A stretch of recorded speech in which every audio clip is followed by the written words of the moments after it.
Okay, so we're going to take some time now and do an activity. This requires that the elementary people get together for a little while, and this requires that the secondary people get together for a little while. We will come back together when we share what we're going to do, but I think that the stories that we will produce will be so awesome and amazing, and I want the elementary tone to be there, and I want the secondary tone to be there. I think for video taping, it won't be an issue because you're going to be creating something, and then we'll capture the thoughts when you have time to share out. Okay, so I am going to give you the instructions, and then I'm going to turn you loose. Eventually, you're also going to need a piece, just one, of poster paper. I'll bring it to you, chart paper. All right. The title of our piece is called The Pollution Trap. I'm going to read this before I say anything. And it says, Moby the fish and Leggy the octopus are very happy and have fun playing and swimming in the ocean. One day, Leggy gets stuck in the trash. Some kids see him and help out by cleaning up the ocean. As you can see, these are the children. They have the pieces of trash in their hand. They're on a boat, and we also put trash that they collected out of the ocean into the boat. The blue represents the water, as you can see. And this is Moby the fish. And these are, first, Cheryl said it was coal ash. But then they decided it was trash. And these are the pieces of trash that are left that haven't been picked up yet. And this is Leggy. Poor little thing has been caught in some of the trash that is destroying the ocean. And but he will be out eventually once the children come over and free him.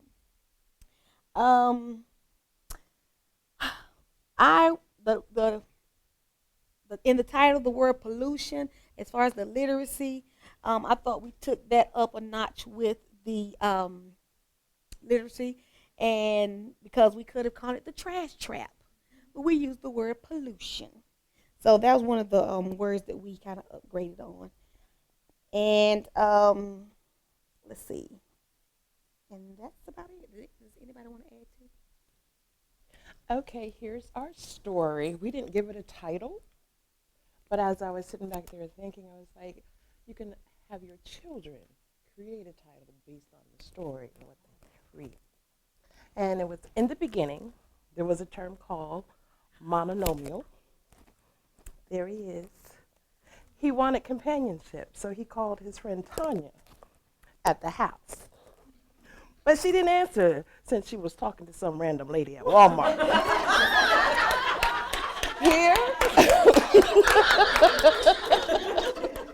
Here we felt we infused some cultural competency here.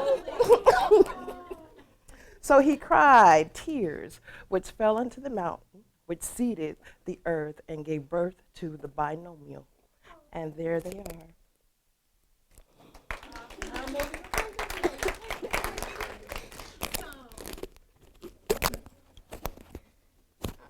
She's stuck. Brittany's stuck. Thank you. Okay, that was pretty cool. I love the cultural relevancy with the group. So I'm going to put these down for just a few minutes and talk about it in a little bit more depth.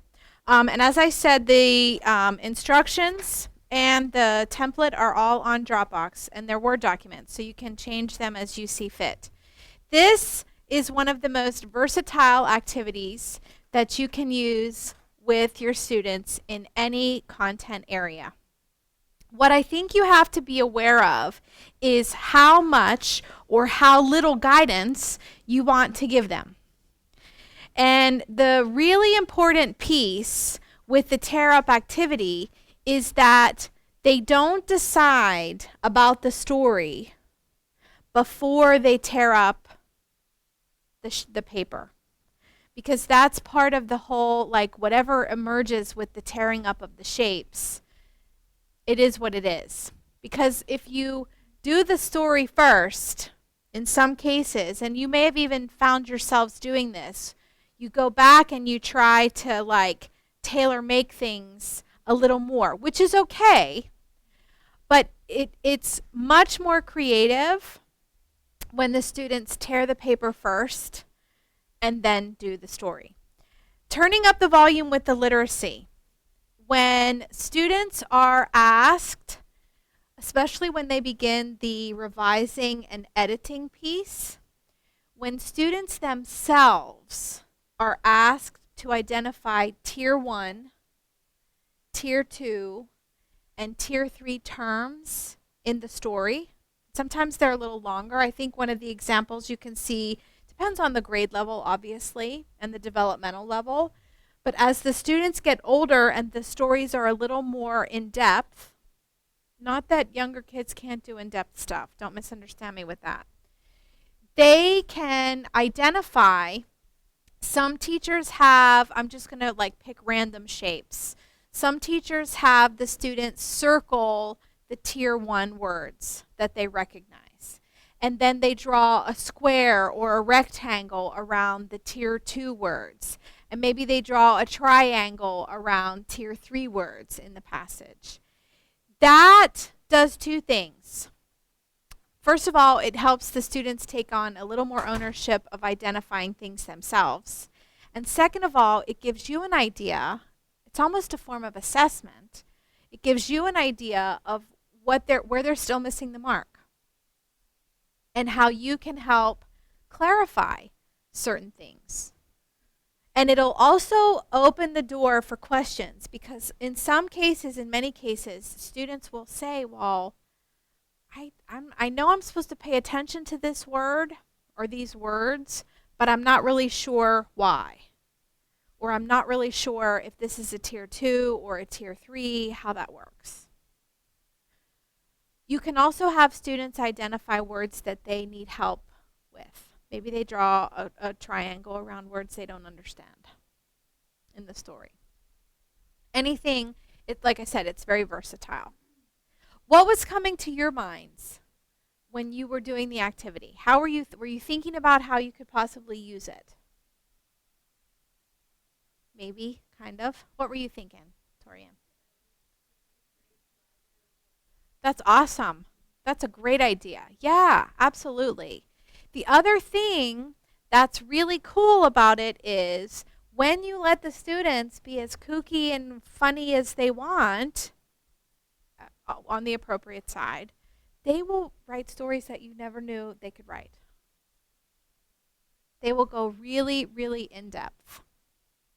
And I think that your sentiments are probably shared by students on a daily basis when they're faced with doing stuff in school that they don't want to do, regardless of what the activity is. So at that moment, you had true empathy.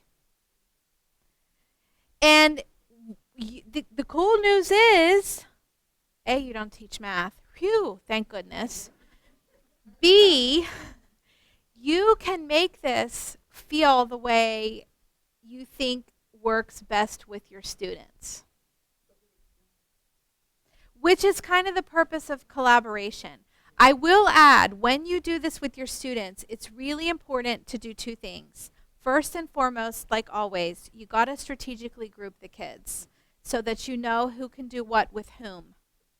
The second piece is you got to give them a little more structure than I gave you. As adult learners, I knew that there were things that you could maneuver yourselves, but there will be times when your students need more help with that.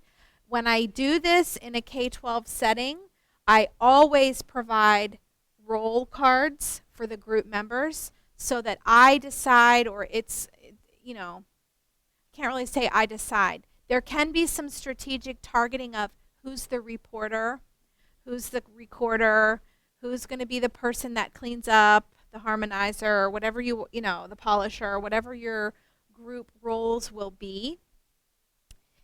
So that, you don't have the issues with classroom management of, well, I want to be the person to do this, or, whatever. I think you have to structure that. It also allows you to really focus on when to keep kids in their comfort zones and when to put them outside their comfort zones.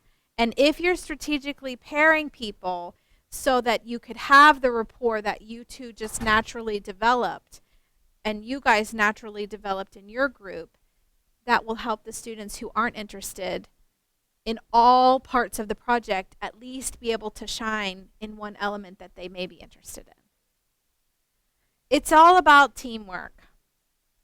You know, and it goes back to a little bit about the conversation we had yesterday with making sure students understand the need to collaborate and how to collaborate with structure. And that once they leave school, most people are in a career pathway that forces us to work with other people. The other thing too, and I'm not really sure when this happens or exactly why it happens, I think it's important, even in a situation like this, to help students understand that it's okay to not like everything and it's okay to not be good at everything. Going back to the operating room scenario that we talked about yesterday, there's a team of professionals in that room working on with the patient. And they all have their areas of specialization. And if I'm not good at doing stitches, I'm going to back up and say, she's really good at doing stitches. She should do the sutures. If I'm really good at, I don't know, doing the inventory on the tools so that we know nothing got left behind, that's my area of emphasis, and I don't feel bad that I can't do stitches. So when do we teach kids that it's not cool or it's not okay to not be good at everything? How do they learn that? Why do kids feel uncomfortable if they're in a group and a role that they don't have is problematic? Or a role that they do have is problematic? So I think that's an important part to process a little bit as well with this. Any final thoughts about the tear-up? How did it help, though, or did it help, I guess? I'm hoping the real question is, how does it help when you work with other people that don't have those same feelings? And like, how did it help to just kind of move through the process with them? There you go.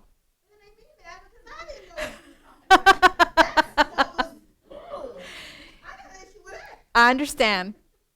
I know. I live it with my brother. I get it. It's like, what? I totally understand that. It's spelled EXC hyphen ELL. And the theorist behind that framework is Margarita, like the drink, Calderon, CALDERON. CALDERON.